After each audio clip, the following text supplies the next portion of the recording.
Welcome back to today's news recap, where we cover impactful events from around the world. From climate change protests in Spain to Vice President Kamala Harris's election strategies and updates from the U.S. military, we've got a lot to discuss. Let's get started. Spanish royals face hostile crowd after devastating floods. In the wake of Spain's deadliest floods in recent history, King Felipe VI and Queen Letizia encountered a furious crowd of flood survivors during a visit to Paiporta. Residents threw mud, rocks, and debris at the royal couple, protesting what they saw as an inadequate government response to the crisis.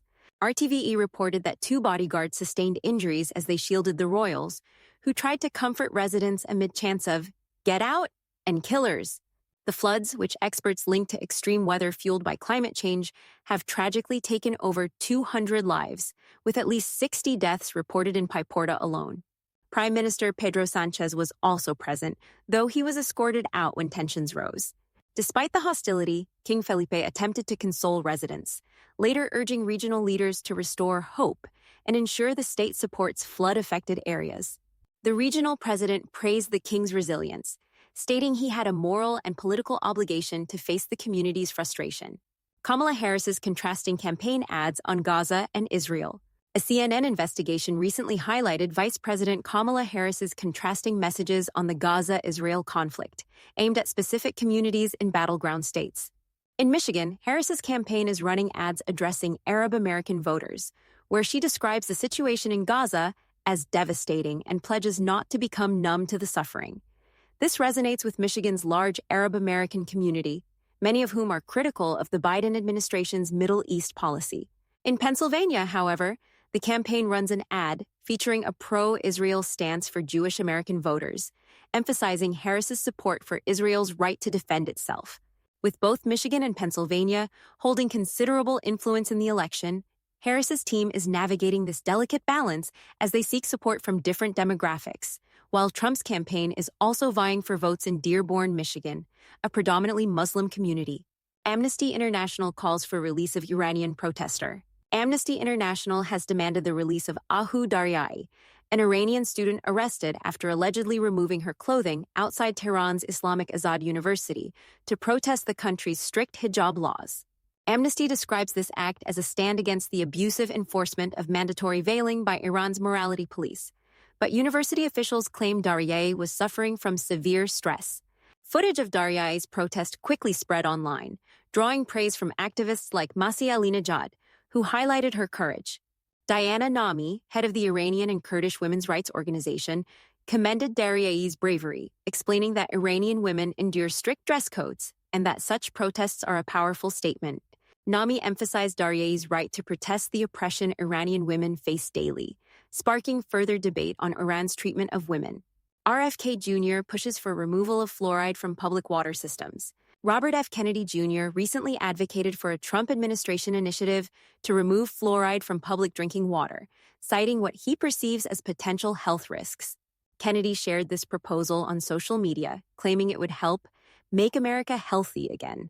Former President Donald Trump signaled tentative support, saying he might consider Kennedy's recommendation if re-elected. This view conflicts with those of leading health organizations, which endorse fluoride as a safe, effective public health measure.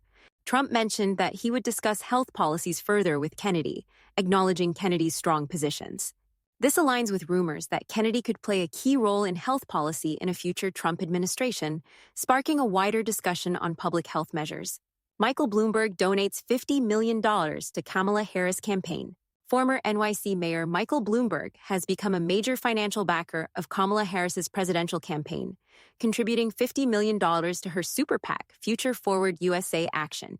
Bloomberg initially held back from donating to Harris, focusing on state initiatives instead. However, after encouragement from fellow Democratic donors like Bill Gates, Bloomberg pledged support to Harris as she nears the campaign's final stretch. Bloomberg's contributions this election cycle are more strategic, prioritizing impactful state initiatives alongside supporting Harris's campaign. His financial support is expected to bolster Harris's efforts in critical battleground states as she continues her race for the White House, despite donating far less than he did in 2020, when he was a major backer of Joe Biden. San Francisco approves affordable sleeping pod project. San Francisco has approved a new housing project by Brownstone Share Housing, offering 700 per month sleeping pods in the Soma neighborhood as an affordable alternative in one of America's priciest rental markets. Each pod includes a twin-sized bed, 2 fans, a mirror, and a privacy curtain designed for budget-conscious young professionals and entrepreneurs. The city granted final approval after the company updated the facility's locks and met most safety standards, with plans for a larger expansion in early 2025. Co-founder James Stallworth says the pods offer a viable solution for those who otherwise struggle with San Francisco's high rent costs, creating a pathway for early-stage startups and tech talent to thrive without leaving the city. CENTCOM's recent operations against ISIS in Iraq and Syria, the U.S. Central Command CENTCOM has successfully carried out 95 operations targeting ISIS members in Iraq and Syria since late August. According to CENTCOM, these actions led to the deaths of 163 ISIS terrorists and the capture of 33, including senior figures. Significant ISIS assets were also seized, potentially reducing the group's operational capabilities in the region. General Michael Eric Kurila, who oversees the mission, reaffirmed CENTCOM's commitment to working with coalition forces to disrupt ISIS activities. With around 900 U.S. troops stationed in Syria and another 2,500 in Iraq, the U.S. continues its efforts to stabilize the region and curb terrorist threats. Harris' campaign prepares for delayed election results. The campaign for Kamala Harris has announced it's prepared for a possible delay in finalizing election results after Election Day. Jen O'Malley Dillon, Harris's campaign advisor, said that the team expects close results and emphasized the importance of staying calm and confident through any extended vote counting process. She explained that several battleground states, including Pennsylvania and Wisconsin, might only report partial results by election night.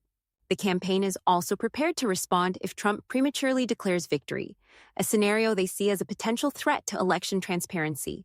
Harris's team and the DNC have both expressed readiness to push back on misinformation and ensure the public receives accurate updates. Thanks for tuning in to today's news recap. Don't forget to subscribe, like, and share your thoughts on these stories in the comments. We'll keep bringing you the latest updates on important stories from around the globe. See you next time.